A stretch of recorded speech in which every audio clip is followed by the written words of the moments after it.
Hey Floss Tube, this is Brian. Welcome back.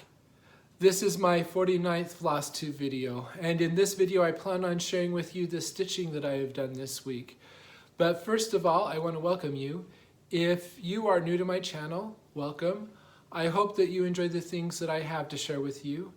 If you are returning, if you are a subscriber, thanks for coming back and spending time with me. It's been a pretty good week. Work has been pretty busy, and weather-wise things are going really well. It's still really quite nice here. We're in the 90s mostly, but we even had a little bit of rain on Wednesday and it cooled off really nicely. So we're still in what I would consider to be spring. We're waiting kind of, well, at the end of May, usually the temperature jumps up. It's almost like somebody flipped on a switch. And we hope that that doesn't happen for a little while yet. So we're still enjoying the weather. Things are going pretty good, as I said. I don't really have any comments to respond to this week, but I have had a couple of people request that I do some Stitch With Me videos. And I know that it has been a long time since I've done a Stitch With Me video, and I will plan on doing some, but it is going to be a while before I can. As I mentioned last week, we have a full house. I usually do Stitch With Me videos in one of my kids' bedrooms, but they are both home for the summer.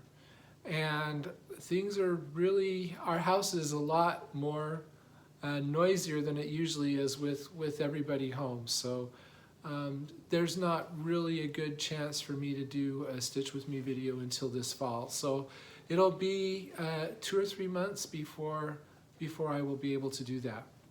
At any rate, I think I'll share with you another piece that I would like to start. So I haven't really mentioned it, but I'm kind of a sucker for seasonal series. And I guess if you've been paying attention, you might have noticed that I've stitched a winter sampler, and I plan on doing the other 3 of those eventually. Right now I started the winter garden, which is a drawn thread garden, and there's 3 other pieces of those that I'm thinking about doing. And so yeah, I have a whole bunch of things that I want to stitch that are like seasonally related, and this is another set of those that I thought that I would share with you. So this is a series that was in Just Cross Stitch magazine in the late 90s, and it's seasonal cottage samplers.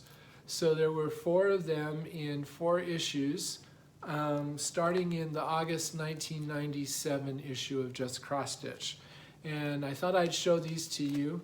When I saw them, I really liked them, and I've always wanted to do them. So this is the first of them.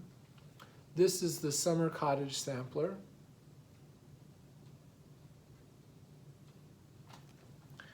Then there's an Autumn Cottage Sampler, which was in the next issue, which would be I think the October 1997 issue. Sorry, let me get this a little bit more straight. There's the summer one.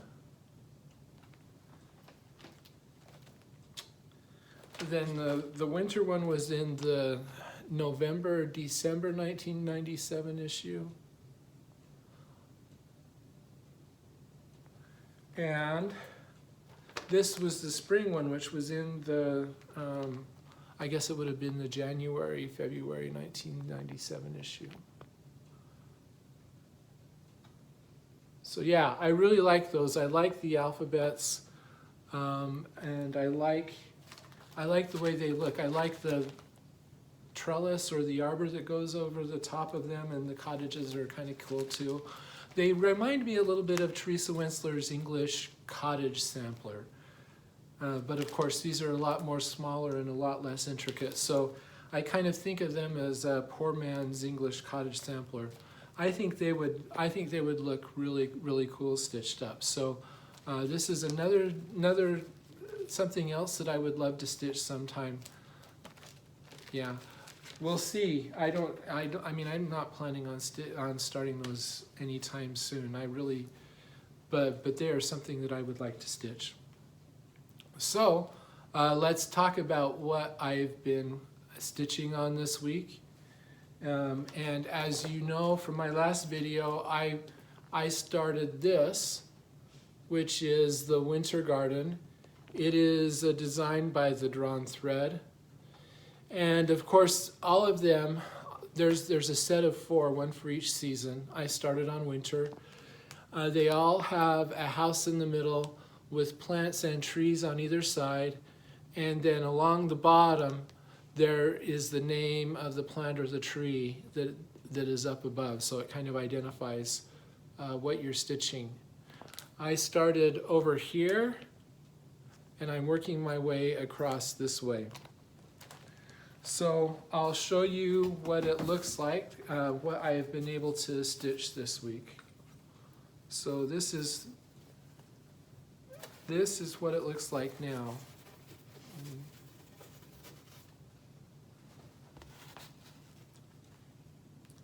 So yeah, I'll give you a, so like I said, I started over here and I'm working my way this way.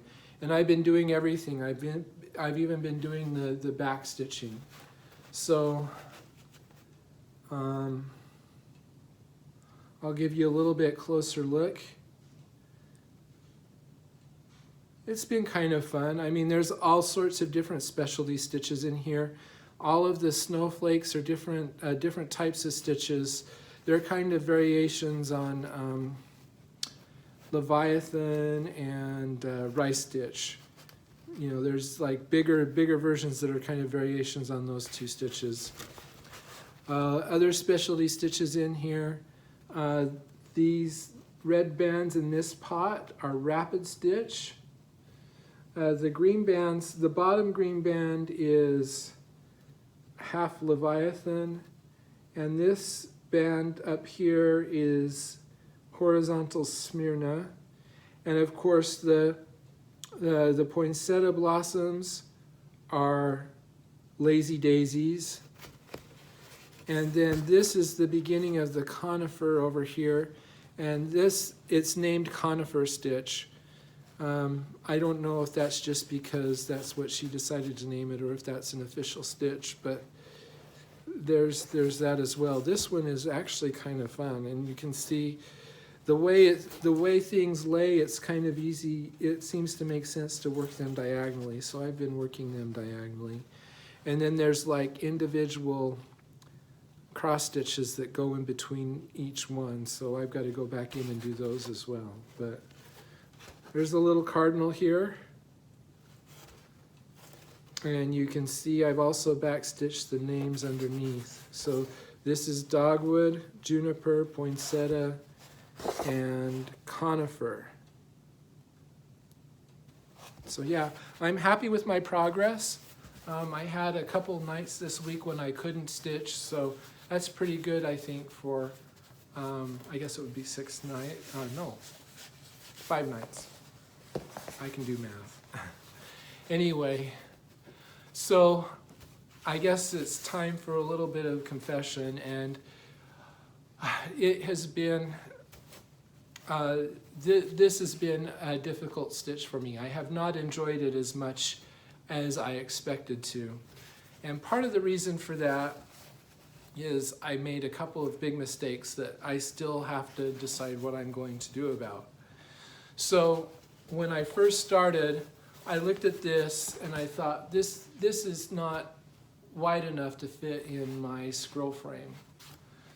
So I thought, well, I'll use my hoop, and I have this hoop that I got at Hobby Lobby, and then I have this clamp that I can use to hold my hoop. This has got like a vise that holds the hoop. You can tighten it down here, this clamp up here, and then this clamps to the table. I bought this on Amazon about 1.5 years ago. It was something that Marlene, Stitching by the Lake, suggested, and it works pretty well. And I decided to try using this. The big problem that I have with this is the way our table is, this doesn't really clamp onto our table very well. So I clamped it to a book, and I put the book on top of our table, and then with a little bit of an overhang so that this just kind of sits there. And that worked pretty good, but after stitching for a night, I was really starting to feel it, because I think it's because when I stitch normally, I kind of rest my arms on the table a little bit, and I wasn't able to do that. And so it was kind of uncomfortable for me. So the next night I thought, well, I could just turn this sideways and stitch it sideways like this. And I didn't think through that really well. It was just a last minute thought, and so I got out my scroll frame and put this in sideways in my scroll frame, and I started to stitch. And then about an hour later or so, I thought, uh-oh, I've made it so my stitches don't lie the same way. So, because I've rotated everything 90 degrees. So all of the stitches on the dogwood lay at a different direction than all of these others. And it doesn't really bother me. I mean, part of this is, you know, I think everything is separated enough that nobody would notice.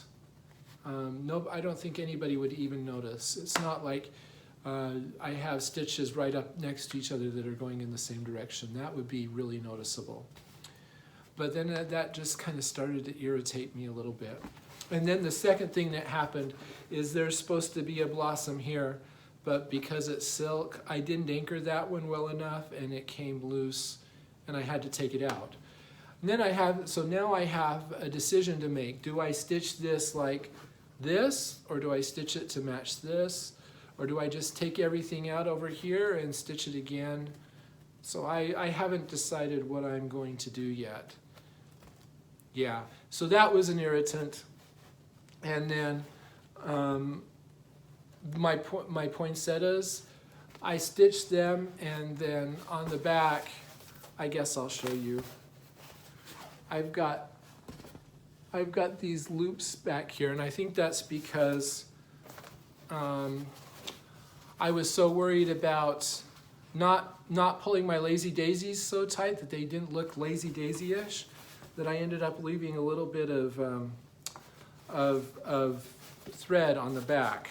So I'm probably going to have to take out a couple of my poinsettias and restitch them. And so, yeah, I mean, it was just one irritation after the other. So, I mean, it looks really good from the front, and there's just some details that are really bothering me. And then I guess I might be labeled a heretic for saying this, but I've kind of decided that I don't like silk floss as much as I like cotton floss. I know there's no friction when you pull it through the fabric, and that's kind of nice. But it's kind of floppy, and it's slick and hard to secure, and I don't know. I'm not really a fan of silk, I guess. So there's that as well. At any rate, I need to take a break from that piece. I'm happy with what I've done. I'm happy with how it looks, with those few exceptions. And maybe in about 6 weeks or so, when it's time to pull it back out again, I'll feel up to tackling some of the problems that have come up. So anyway, yeah. So anyway, I guess I could ask you, what do you think I should do with those things? Should I just leave the dogwood, stitch the other direction? Should I fix it? Should I just not worry about it? What should I do? Okay. Anyway, so that's what I've been working on this week. And I'm excited to show you what I'm going to be working on this week. Now, I know a couple weeks ago I kind of suggested that I was thinking about doing a new start every week in May, and I've decided I'm not going to do that, mainly because some of the projects that I am working on are starting to call to me, and I don't want to postpone working on them. So this is what I'm going to be working on, and it's kind of a surprise that I'm excited to work on this. So I'm going to be working on English Garden Sampler by Teresa Wentzler. Yeah, and the reason why I'm excited about this is I think I'm going to finally be able to finish the top panel. So I'll show you what it looks like right now so you can see.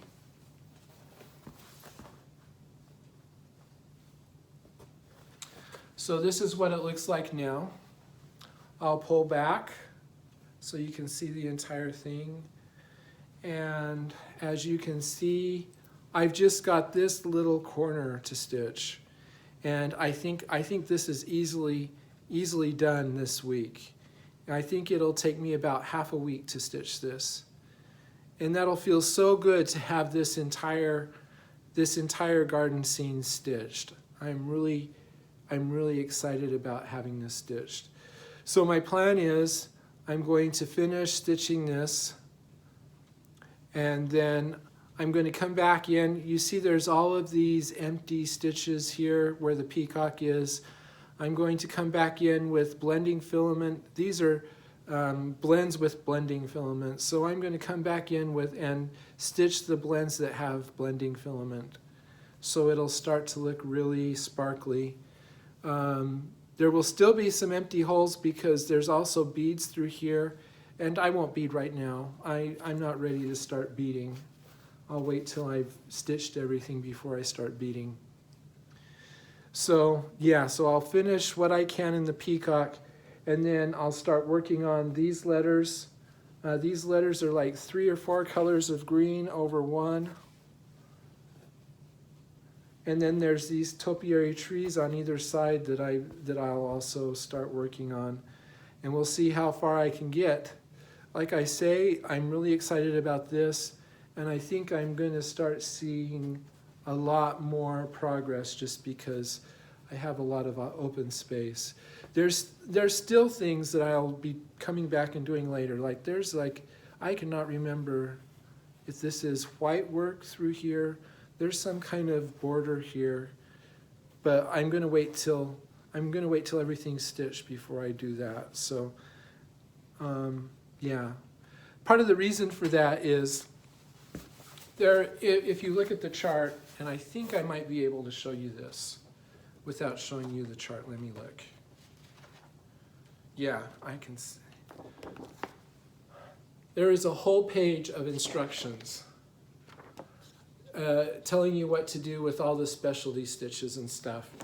And rather than just look at this and say, oh, I want to do this, and look through the instructions, I think it'd be easier to just start at the top of the page and just work through all the instructions. So I'm doing all the cross stitch, and then I'll go back and start at the top of the instructions and work through all of them. So yeah, that may look a little bit intimidating, but it's not too bad.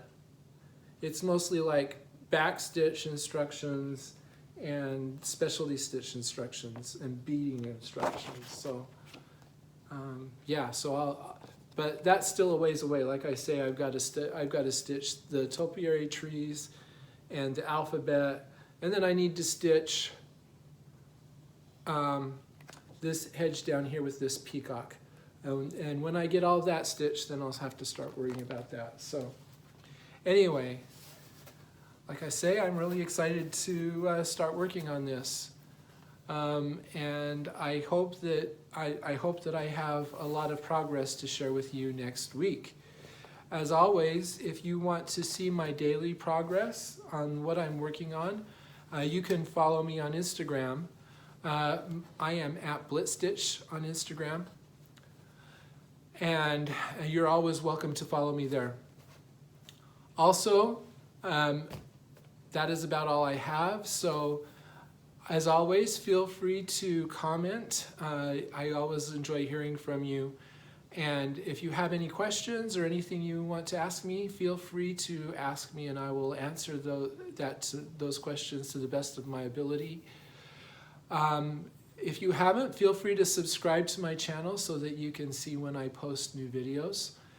And also, yeah, feel free to like this video if you want to. I'm glad that you spend time with me, and I hope that you have a great week. And we will talk to you later. Goodbye.